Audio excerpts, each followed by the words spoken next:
Okay, let's do a past paper question. मजे का past paper question है, this is a very very recent paper, ठीक है। Organic compounds can be distinguished using chemical tests and analytical techniques. Table 3.1 shows four pairs of organic compounds। आपको A1 A2 B1 B2 C1 C2 D1 D2 दिया हुआ है, ठीक है। फिर आगे पूछा हुआ रिएजेंट और पॉजिटिव रिजल्ट पूछा हुआ है of chemical test on identify compound. What are they saying us? They are saying complete table 3.1 to identify a reagent which can distinguish between the compounds in each pair. मतलब हमें कोई ऐसा reagent देना है जो इन दोनों को डिस्टिंग्विश कर दे, ठीक है। और give the positive result of the chemical test identify which compound shows this result, ठीक है। तो हमें क्या करना है, हमें एक रिएजेंट ऐसा बताना है जो इन दोनों को डिफरेंशिएट कर दे, और फिर ये बताना है कि वो रिएजेंट किसके साथ पॉजिटिव टेस्ट दे रहा है और क्या पॉजिटिव टेस्ट है, ठीक है। So let's start doing this question. A1 और A2, A1 और A2 को मैं कैसे डिस्टिंग्विश कर सकता हूं? Very good, very good Rumaisa, very good Rubaifa. Yup, perfect. So this is, we can see, इसमें फंक्शनल ग्रुप कौन सा है? Which functional group is present over here?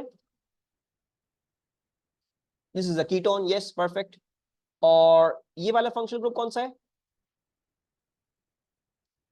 This is an aldehyde, right. So yes, you guys are correct कि sir हम या तो Tollens reagent या तो फेलिंग्स रिएजेंट इस्तेमाल कर लेंगे, या तो एसिडिफाइड K2Cr2O7 इस्तेमाल कर लो। मतलब कोई भी ऐसा रिएजेंट जो अल्डिहाइड और कीटोन को डिस्टिंग्विश करवा दे। मैं फॉर एग्जांपल लिख लेता हूं फेलिंग्स रिएजेंट।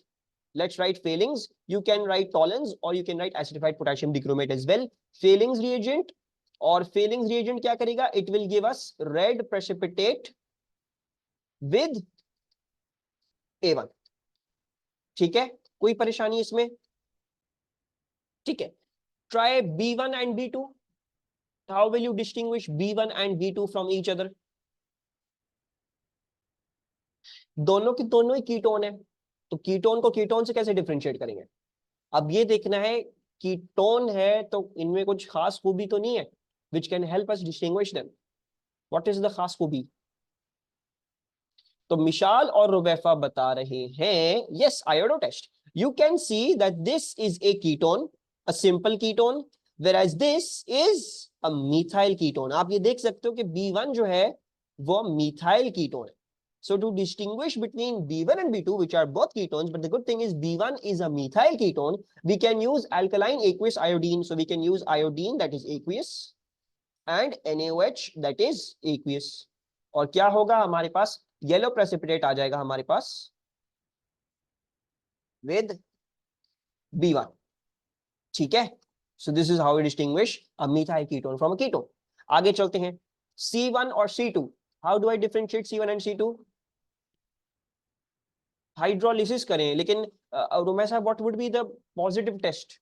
आसान आसान कुछ सोचो ना कि पॉजिटिव टेस्ट लिखना बहुत आसान हो जाए। पहले तो ये आइडेंटिफाई करो इन दोनों में फंक्शनल ग्रुप्स कौन कौन से हैं। Which functional group is present over here?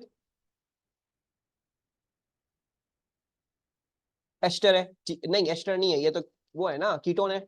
So there is a ketone over here and there is an ester over here. अब बजाय इसके कि यू गो विद हाइड्रोलिसिस या ऐसा जिसके आपको पॉजिटिव टेस्ट रिजल्ट नहीं पता है, क्योंकि हाइड्रोलिसिस का कोई एज सच कोई पॉजिटिव टेस्ट रिजल्ट नहीं है, ठीक है। So what would be better is to give 2,4-DNPH for example, जो कीटोन के साथ रिएक्ट कर देगा, ठीक है। और देन it would be much more easier to write that। Hydrolysis होगी सिर्फ एस्टर की, that is perfect, but then positive test लिखना बहुत मुश्किल हो जाएगा, ठीक है। so we will say 2,4-DNPH, 2,4-DNPH, and हमारे पास क्या आ जाएगा? we will get orange precipitate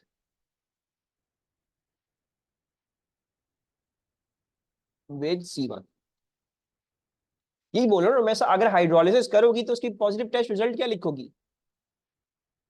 यही तो बोल रहा हूँ, पॉजिटिव टेस्ट रिजल्ट आंखों देखे नहीं पता चलता। You can't see that positive test result. होगा तो सही, एक्स्ट्रा हाइड्रोलाइज तो करेगा, लेकिन वो आंखों से नहीं पता चलेगा कि वो क्या हुआ है। There will be no noticeable change, ठीक है। अच्छा, let's look at D1 and D2। D1 और D2 इनको कैसे डिफरेंशिएट करेंगे? अच्छा, let's see what are the functional groups. इसमें we can see that this is a primary alcohol. ये प्राइमरी अल्कोहल है हमारे पास, primary alcohol. Let's write this as 1 degree alcohol, सही है। And the second one is a ketone that you can see that there is a ketone, ठीक है। अच्छा, दूसरे वाले में देखोगे, दूसरे में भी अल्कोहल है, लेकिन अल्कोहल कैसा है? ये वाला कार्बन 1 2 3 जो बॉन्डेड है, so this is a tertiary alcohol. You have got a tertiary alcohol, और दूसरी चीज आपके पास क्या है, दूसरी चीज आपके पास बल्कि और कुछ नहीं है, बस ये कीटोन का है, कीटोन नहीं, अल्कीन लिखा था, अल्कीन नॉट कीटोन, अल्कीन है नॉट कीटोन, कीटोन नहीं है, अल्कीन, अल्कीन, माय बैड, समझा समझा गलत लिख दिया। अच्छा अल्कीन है। Now you can differentiate for example with the alkyne, you can add Br2 aqueous, you Br2, Br2 लिख दिया, Br2 aqueous डाल दो, you can say Br2 aqueous, और Br2 aqueous के साथ क्या होगा, brown colour decolorizes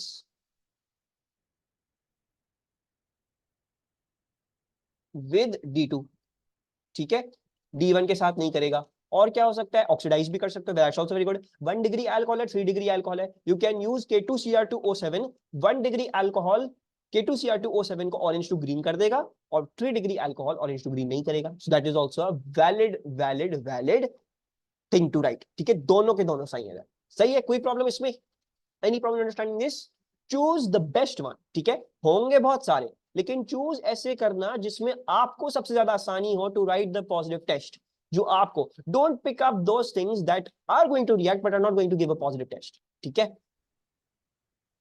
sir D1 3 degree alcohol कैसे है, देखो ये वाला कार्बन कैसे बॉन्डेड है, कार्बन एक दफा यहाँ पे बॉन्डेड है, दूसरी जगह यहाँ पे, और तीसरी जगह 3 अल्काइल ग्रुप्स बॉन्डेड है इसके ऊपर, there are 3 alkyl groups present with it, the carbon which has the alcohol has got 3 alkyl groups, एक CH3, इधर भी CH2, इधर भी CH2, ऐसे ही है ना मोइस, Br2 can't react ना, aqueous Br2 है, अगर तुम्हें न्यूक्लियोफिलिक सब्स्टिट्यूशन करनी है, OH पर हटा के वहां पे Br डालना है, तो वो HBr था या फिर PBr3 था, राइट, Br2 aqueous OH के साथ रिएक्ट नहीं करता, नॉट नॉर्मल Br2 aqueous, ठीक है। अच्छा ये हो गया, use different agent, A1 and A2 are structural isomers, define structural isomers, structural isomers क्या होती है, same molecular formula, different structural formula, perfect, so compounds having same molecular formula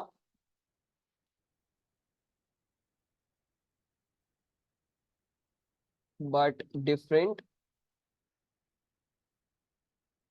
structural formula, ठीक है, इसको ऐसे ही याद करो और ऐसे ही लिखना। Give this systematic name of B2, B2 का सिस्टमैटिक नेम क्या है, what's the name for B2, जिसका असल नाम होगा, waiting for other answer is well, इन नहीं अनका ओन हो जाएगा, देखो प्रॉपर नोन तो नहीं है ये, the 1 2 3 4 5, this is a 5 carbon ketone, और थर्ड पे कीटोन है, तो you will write this as pentan 3 one, ठीक है, पेंटन का है, 5 का है, और 3 ओन है, ठीक है। अच्छा then deduce the molecular formula D1, D1 का मोलेक्युलर फॉर्मूला हमने निकालना है, तो निकाल लेते हैं D1 का मोलेक्युलर फॉर्मूला, ये CH2 है, ये CH2 है, ये भी CH2 हो जाएगा, सो 1 2 3 4 4 C, पांचवा C, तो C5 है, C5, ऑक्सीजन कितना है इस पे, ऑक्सीजन देख लेते हैं, 3 + 2 5, 5 + 2 7, 7 + 2 9, और 9 + 1 10 हो गए, यानी हाइड्रोजन इस पे 10 हो गए, और ऑक्सीजन एक आ रहा है मेरे हिसाब से, C5H10, ठीक है, ये कर लोगे, बहुत ही आसान है, बहुत ही बस गिनती करनी है। D2 forms polymer Z when heated gently. Identify the type of polymer that forms from D2. D2 को जब मैं जेंटली हीट करता हूं तो एक पॉलीमर बन जाता है, कौन सा पॉलीमर कहलाएगा ये, what type of polymerisation is this, addition polymer, ठीक है, always remember alkenes undergo addition polymerisation, ठीक है। A2 में है हमारे पास कॉन्डन एडिशन होती है, एक दूसरी होती है कॉन्डेंसेशन पॉलीमराइजेशन होती है, आई थिंक, मुझे याद नहीं पड़ा, मेरे दिमाग से निकल गया, एक होती है एडिशन और दूसरी होती है, I am pretty sure it's called, क्या कहते हैं उसको, मेरे दिमाग से भी निकल गया, कॉन्डेंसेशन ही होता है ना पॉलीमर दूसरा वाला, आई हैव एब्सोल्युटली मेरे दिमाग से निकल गया अभी, एडिशन होता है मेरे ख्याल से दूसरा वाला कॉन्डेंसेशन ही होता है, मुझे चेक करना पड़ेगा, पर मुझे दिमाग बिल्कुल डेड हो गया अभी, तो एक एडिशन होती है और दूसरी type of polymerisation is condensation polymerisation, तो अल्कीन्स के बारे में याद रखना है कि एडिशन पॉलीमराइजेशन शो करते हैं ये, और हमारे कोर्स में है ही सिर्फ एडिशन वाली polymerisation when you are in AS, ठीक है, A2 में जाके आएगी कॉन्डेंसेशन पॉलीमराइजेशन, ठीक है, so we have addition polymerisation in D2, ठीक है। फिर क्या बोल रहे हैं, draw one repeat unit of polymer jet. तो इसको कैसे दिखाना बताया मैंने आप लोगों को, मैंने आपको बताया डबल बॉन्ड जो है वो आप एक लाइन में बना लो। तो दिस इज 1 2, तो ये हो जाएगा CH2, और 1 2 3 दिस वुड बिकम CH। फिर ये क्या है, this is 1 2, this is CH2, this is 1 2, this इज ऑल्सो CH2। So draw the CC double bond in one line. So आप ये बनाओगे CC double bond in one line. ठीक है, फिर क्या करना है, हमारे पास एक पे CH2 है, सो बेसिकली दोनों जगह उस पे हाइड्रोजन होंगे, और बाकी जगहों पे हमें क्या करना है, बाकी जगहों पे हमारे पास क्या है, H है, फिर CH2 CH2OH है। So we have H on one side and then CH2 CH2OH। ठीक है, अब हमें क्या करना है, अगर मुझे इसका एडिशन पॉलीमर बनाना है तो I need to remove the double bond, और आगे पीछे मैंने डंडियां चला देनी है, just to show that this is one repeat unit. अब एग्जामिनर बस ये करे कि वो यहां से कॉपी करे और आगे पेस्ट करे तो उसके पास पॉलीमर बनना शुरू हो जाए। ठीक है, always draw the repeat unit such that the examiner only has to do what, only has to copy and then paste, and then he would get your full polymer जो आप उसको दिखाना चाह रहे थे। यहां तक कोई कंफ्यूजन किसी को भी, ऐसा क्लियर है?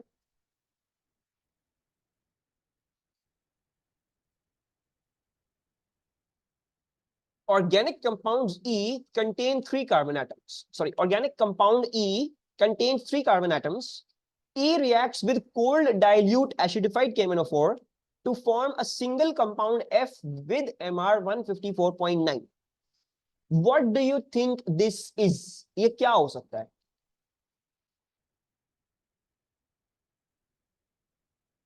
हाँ, मतलब इस E में कौन सा फंक्शनल ग्रुप है?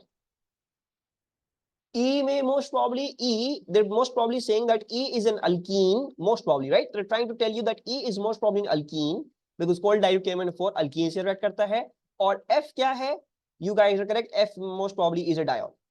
ठीक है, it most probably is a diol. So we'll keep this on our head so that जब हम आगे क्वेश्चन को देख रहे हैं तो हमें थोड़ी सी अब हिम्मत हो कि हम क्या करें। Then figure 3.1 shows the infrared spectrum of E.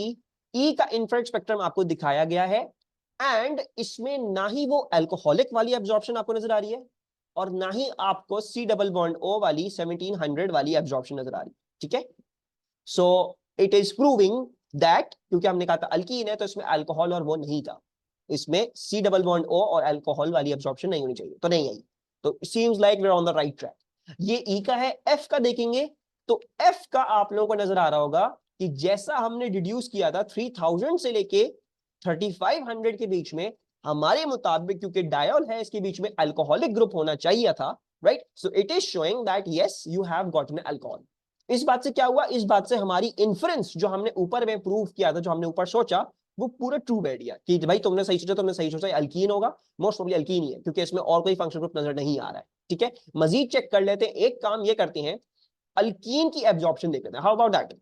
Alkenes की एब्जॉर्प्शन होती है in 1500 to 1680। Let's see, 1500 to 1680 absorption है, एंड यस आई थिंक हमें वो एब्जॉर्प्शन दिख रही है। We can see that absorption 1500 to 1680 and that is a C double bond C की एब्जॉर्प्शन।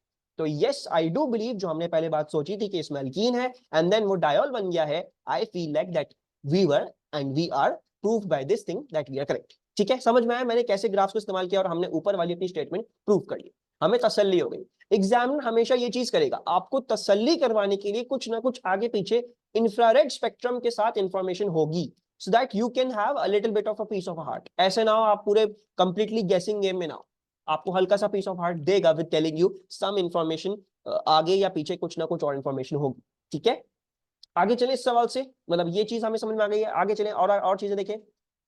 किसी को अगर यहाँ पे कुछ समझ नहीं आया तो डू लेट मी नो।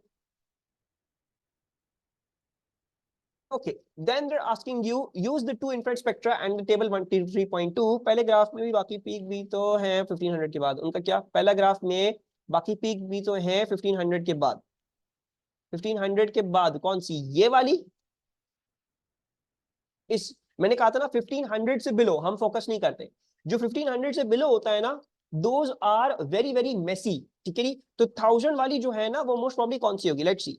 1000 वाली मोस्ट प्रॉब्ली जो है ना तुम्हारे पास, अब देखो नॉर्मली स्पीकिंग ना मैं तुम्हें यही सजेस्ट करूंगा कि never look at the ones that are below 1500 because वो बहुत ज्यादा कचरा नुमा वो वेव्स आती हैं। This is like a lot of a messy part of the graph.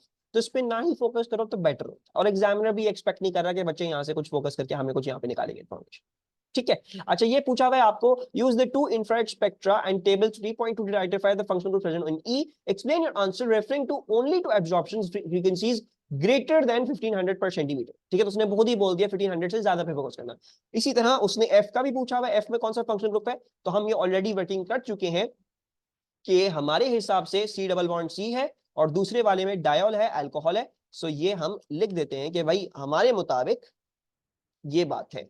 ठीक है, और इसके एक्सप्लेनेशन क्या होगी, सिंपल एक्सप्लेनेशन होगी, भाई टेबल बोल रहा है यहाँ पे एब्जॉर्प्शन होनी चाहिए थी, तो हमें यहाँ पे एब्जॉर्प्शन नजर आ रही है। ठीक है, just say absorption between 1500 to 1600, we can see that, and you can see absorption at 3200 to 3650 for the alcoholic। ठीक है, जो यहाँ पे हमें ग्राफ में इधर दिया, टेबल में इधर दिया हुआ था, मैंने उधर वही कोट कर दिया as explanation.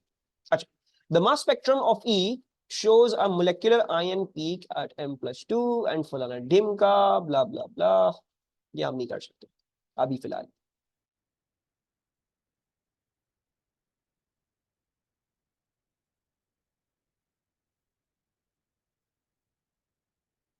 Let's do this last question. C2 can be synthesized using A1 as a single organic reactant. A1 से हमें C2 बनाना है और A1 ही वाहिद हमें A1 इस्तेमाल करना है। ठीक है, devise a multi step synthetic route to form C2 from A1। ठीक है, तो हमें A1 से C2 फॉर्म करना है और A1 ही है वो वाहिद रिएक्टेंट जो हम इस्तेमाल कर सकते हैं। We only have got this, now we need to make this thing. कैसे होगा, सेल्फ एस्टर है, सेल्फ एस्टर तो साइक्लिक एस्टर होता ना, हीट अंडर रिफ्लक्स। अच्छा, पहले तो ये बताओ A1 में कौन सा फंक्शनल ग्रुप है, what functional group is present over here, yes टू मैसा, अल्डिहाइड है ये, राइट, इट्स एन अल्डिहाइड। और C2 में कौन सा फंक्शनल ग्रुप है,